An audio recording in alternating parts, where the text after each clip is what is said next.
DIY 12-volt to 220-volt inverter circuit. This is a simple 12-volt inverter. It can convert low-voltage DC to AC 220-volt, providing electricity for home appliances. The circuit is very simple. SG3525 is a pulse-width modulation IC chip. 50 Hz drive signal can be obtained by calculating the following parameters. This pair of MOSFET transistors acts as a power output. Connect both MOSFET source terminal together. Now connect the driver chip to the MOSFET gate terminal. This is a center tap 12-volt transformer. Connect the transformer 12-volt terminal to the MOSFET drain pin with a wire. Same thing on the other side. The center tap of the transformer is connected to the positive terminal of the power supply or battery.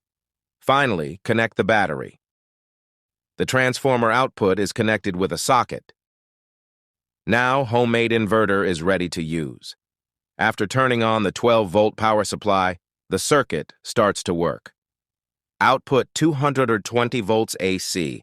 Can use this for emergency or outdoor power supply. If you want more power, then you can increase the number of MOSFET. Increasing the transformer size can drive high-power loads.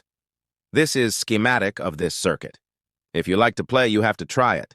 Thanks for watching. Like, comment, share, and subscribe.